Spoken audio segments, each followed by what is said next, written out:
जी बिस्मिल्लाहिर्रहमानिर्रहीम। मैं आमिर मुग़ल बोल रहा हूँ और आप मेरा यूट्यूब चैनल देख रहे हैं।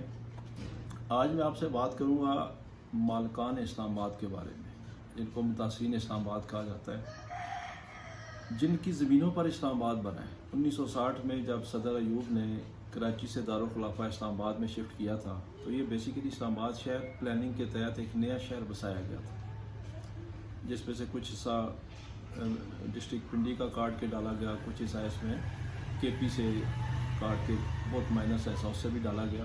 बेसिकली ये खित्ता पोटोहार में शामिल था और उसमें से काट के इसको एक नया शहर बसाया गया, जिसको इस्लामाबाद का नाम दिया गया और इसको पाकिस्तान का फेडरल कैपिटल डिक्लेयर किया गया।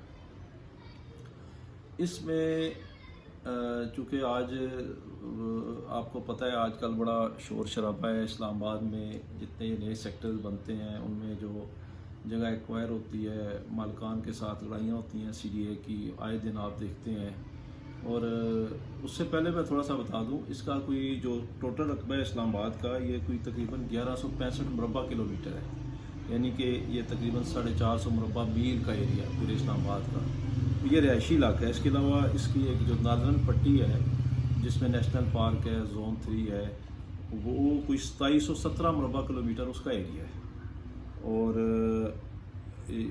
तकरीबन 60% जो हमारी इस्लामाबाद की आबादी है ये देहात में रहती है और 40% के करीब जो आबादी है वो सिटी एरिया में रहती है, जिसे 12 सेक्टर्स का नाम दिया जाता है।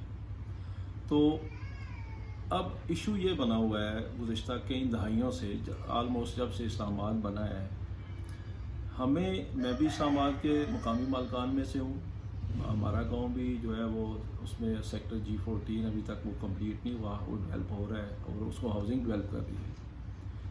हमें भी और सारे जितने भी यहाँ के मालकान हैं, इनको सीडीए की तरफ से कोई प्रेस रिलीज जारी होती है, कोई हाउसिंग की तरफ से प्रेस रिलीज जारी होती है, या पुलिस की तरफ से या इंतज़ामिया की तरफ से, तो नाम दिया जाता है नाजायज़ काबज़ीन का। इनको शर्म आनी चाहिए सारे अदारों को, चाहे वो पुलिस है। कल मैंने देखी इनकी स्टेटमेंट, जो इन्होंने मेरा बेरी चौंतरा सनियाड़ी के बारे में स्टेटमेंट दी है और इसके इस्लामाबाद पुलिस के ऑफिशियल पेज पे लगी हुई है कि नाजायज़ काबज़ीन के ख़िलाफ़ ऑपरेशन किया गया। तो ये इंतज़ामिया भी हमारे बारे में ये प्रेस रिलीज जारी करती है, पुलिस भी जारी करती है, सीडीए भी जारी करता है और हाउसिंग वाले भी जारी करते हैं। आपको शर्म नहीं आती? एक तो आप हमारी ज़मीनें लेते हैं आके, आप हमारी ज़मीनें ज़बरदस्ती लेते हैं और हमें उसका मुआवजा भी नहीं देते, हमें आप उसके बदले में मकानों के बदले में प्लॉट्स भी नहीं देते, सारे बेनिफिट भी नहीं देते, और ऊपर से क्या कहते हैं कि नाजायज़ काबज़ीन है। वो हमारे बाप दादा परदादा 8-8, 10-10, 20-20, 25-25, 30-30 नस्लें यहाँ आबाद हुए, और हम किस तरह नाजायज़ काबज़ीन हो गए? नाजायज़ काबज़ीन तो आप हैं, जो कानून की आड़ में, रूल एंड रेगुलेशन की आड़ में हमारे आके देहातों के देहात खा जाते हैं, उन पर कब्जा कर लेते हैं, और उसके बाद जब हम आपकी बात नहीं मानते या आपके कहने पे नहीं निकलते तो आप हमें नाजायज़ काबज़ीन का नाम दे देते हैं। तो मैं थोड़ा सा ये मसला समझाना चाहता हूँ, मैं इस्लामाबाद की आवाम को, पाकिस्तान की आवाम को और मीडिया को, स्पेशली मैं मीडिया से कहना चाहता हूँ कि मुझे बड़ा अफसोस हुआ, इस सारे अखबारात में लिखा हुआ था कि सनियाड़ी, मेरा बेरी और चौंतरा के नाजायज़ काबज़ीन के ख़िलाफ़ का ऑपरेशन किया गया। मीडिया को भी खुदा का खौफ करना चाहिए। हमें पता है आपको सीडीए और हाउसिंग बड़े बड़े इश्तिहारात लाखों के देते हैं, आपको प्लॉट्स भी देता है, लेकिन कल आपने मरना भी है, कब्र में जाना है, अल्लाह ताला को जान देनी है। आप फ़र्क करें नाजायज़ काबज़ीन में और मकामी मालकान में, जद्दी मालकान में फ़र्क करें आप। ये किस तरह हो सकता है कि एक बंदे के आप घर बार भी ले रहे हैं और उसको बदले में कुछ ना दें, और जब वो आपके सामने मज़ामत करे तो आप उसको नाजायज़ काबज़ का नाम दे दें? ये इस तरह नहीं हो सकता। तो मैं थोड़ा सा आपको ये मुख्तलिफ एक नशिस्त में ये समझ नहीं आएगी, मैं इसको मुख्तलिफ नशिस्तों में समझाने की कोशिश करूँगा। आज इसका पार्ट 1 है। आज मैं ये समझाने की कोशिश करूँगा कि बेसिक हमारा और इनका इशू क्या है, चाहे वो हाउसिंग है, चाहे वो सीडीए है। पहले तो सिर्फ सीडीए के साथ होता था, लेकिन ये हाउसिंग वालों ने भी 2005 से एक्वायर कर लिया, जब हमारे सेक्टर G13 और G14, उसके बाद उन्होंने F14 और F15 भी 2 सेक्टर और एक्वायर कर लिए हैं। तो ये एक और बीच में अथॉरिटी आ गई हमारे पास। इससे पहले तो सिर्फ सीडीए के साथ हमारे मामला थे। लेकिन जी सीडीए बना सन 1960 में। जब सीडीए बना 1960 में, तो ये 1894 का लैंड एक्विजिशन एक्ट है, जो पाकिस्तान में राय जायसी के तहत जो है वो किसी जगह भी ज़मीन जो एक्वायर की जाती है और सेक्शन 4 लगाया जाता है जहाँ भी ज़मीन एक्वायर की जाती है। तो 1894 के लैंड एक्विजिशन एक्ट के तहत जब इस्लामाबाद बना तो यहाँ पे एक CDA पहले ऑर्डिनेंस के लिए बना, फिर ये CDA एक्ट का नाम दे दिया गया। तो उसमें ये लिख दिया गया कि जब भी CDA को ज़रूरत होगी वो सेक्शन 4 लगा के पूरे डिस्ट्रिक्ट में सेक्टर डेवलप कर सकता है। तो सबसे पहले तो यही शिक बड़ी ज़ालिमाना शिक थी। आपको इनिशियल कोई ज़मीन चाहिए थी, एक आपने ये याद रखना है एक सेक्टर में 6600 कनाल ज़मीन होती है। तो यहाँ पे कोई 28 सेक्टर मौजूद हैं जो आबाद हैं इस वक्त, जो एक्वायर हो चुके हैं और अभी आबाद नहीं हुए, मैं उनकी बात नहीं कर रहा। जो एक्वायर भी हो चुके हैं और आबाद भी हो चुके हैं मैं उनकी बात कर रहा हूँ। कम व बेश 28 से 30 सेक्टर हैं।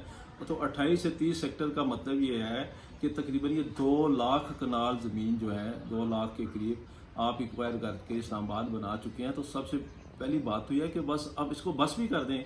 इसका ये सेक्टर बनाने का मकसद ये तो नहीं था कि आप पूरा इस्लामाबाद ही जाके एक्वायर करें और इनको उठा के फेंक दें और उसकी जगह नए लोग ले आएँ।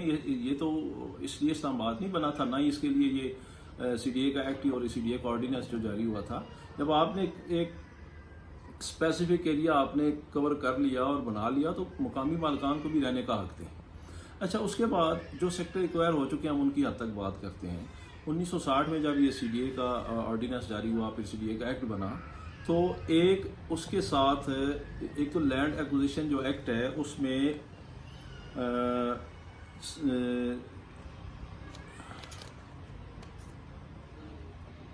कंपनसेशन जो होती है, यानी कि जब आप किसी की ज़मीन लेते हैं तो उसको कंपनसेट करते हैं। तो जो कंपनसेशन थी वो मैंडेटरी थी, यानी कि आपने किसी से ज़मीन ली तो आपने उसको उसका मुआवजा दिया, या कोई मकान लिया तो आपने उसको जो बिल्ट अप प्रॉपर्टी है जिसको BOP कहा जाता है, तो आपने उसको उसका भी मुआवजा दे दिया। तो उस वक्त लोगों ने ये मुतालबा किया कि जब आप हमारी ज़मीन भी ले लेंगे, हमारे मकानात भी ले लेंगे, तो हम जाएंगे किधर। तो इसको ज़रूरत को महसूस करते हुए इसके लिए एक रिहैबिलिटेशन पॉलिसी बनाई CDA ने, आबादकारी की बहाली की पॉलिसी 1960 में उन्होंने बनाई।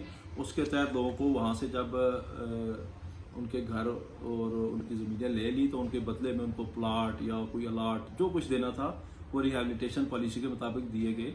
ये rehabilitation policy time to time revise होती रही। पहली 1960 में जारी हुई, दूसरी 1984 में रिहैबिलिटेशन बनी, उसमें कुछ चीज़ें चेंज हुई, फिर तीसरी 1996 में बनी और चौथी जो इस वक्त एग्जिस्ट है वो 2007 में बनी। तो 4 रिहैबिलिटेशन पॉलिसीज़ जारी की CDA ने।